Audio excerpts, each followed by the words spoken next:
ဒီနေ့ကျမတို့အဖြစ်ကိုမပြောချင်ပါဘူးเนาะကျမတို့ဒီเนาะဝေကမီလေးသွားပြီးအားပေးမယ်ပေါ့เนาะသွားခဲ့တာဒီနေ့မီးပုံးပြန်ကွေးအောင်အမလီလာလိုက်တဲ့လူတွေဆိုတာလေနေနေရှက်ရှက်ကအပြည့်ဒီနေ့ကရှက်ရှက်ဆက်ပြည့်อ่ะမန္တလေးကလာတဲ့လူတော်တော်များများလာကြတယ်တဲ့ရွာငံလမ်းမှာဆိုအပြည့်ပဲတဲ့မကြည့်ပါအောင်ကွင်းတစ်ခုလုံးဆိုတာရှန်ပြီးတော့เนาะဖွင့်ပွဲနေရထက်တောင်စီနေတာအဲ့နဲ့ဒီကိုရီလဲပေါ့နော်လိုပဲကြည်နေကြရေးနဲ့စိတ်နံပါတ်လေးနှလုံးလောက်လဲတက်ပြီးကောဒီမှာကြည့်ရောမိုးတွေကရွာချလိုက်ပါရောပထမတော့ပွဲလေးဆိုတော့ဖြာလေးတွေခြုံပြီးတော့ပေါ့နော်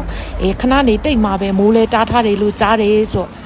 ဟိုပေါ့နော်တိတ်မှာပဲလို့ထင်ပြီးတော့အမလီဖြာအောက်ကိုတောင်ဝင်ပြီးတော့စားတော့ဒီစားနေသေးတာဒါပေမဲ့ခဏလေးနေရောမိုးတွေကရွာချဝုန်းဆိုတိတဲ့တိုင်းနေမီးပုံးပြန်ကွင်းဆိုတာမြေသားလေဘွက်တွေထလာတယ်နော်ရေစီးကြောင်းနေကြလာတယ်အဲ့ဒီကကြတော့လေအကုန်လုံးထပြန်တာဆိုတာဖြားရီချုံဆာလာအိတ်တွေချုံပြီးတော့ပြန်ကြတာဆိုတာနော်ပြင်ထားသမျှအလှတွေဆိုတာလေတခုမှမရှိတော့ဆိုရွှဲပြီးကြွက်စုပ်တွေလိုပဲပြီးလို့ရှိရင်လေဘေးကအမတွေဆိုမျက်တောင်ဒူးတွေပါချွတ်ကြအကုန်တာတဲ့ပြီးလို့ရှိရင်လေဟိုချီအိတ်တွေလည်းအကုန်ရွှဲဒီမှာကြည့်မီးပုံးပြန်ကွင်းရအောက်ကွင်းကြီးထဲမှာအပေါ်မှာရှိတဲ့တောင်တွေကကျလာတဲ့ရေတွေတော့မှလည်းဖြက်ပြန်ရှင်ပွက်တီလူအကုန်လုံးအလှပတွေလည်းမရှိတော့ဘူးတဘာဝအလှလေးတွေပေါ်လွင်စာနဲ့ပေါ့နော်ပြန်ရပါတယ်ကိုရီးယားတော့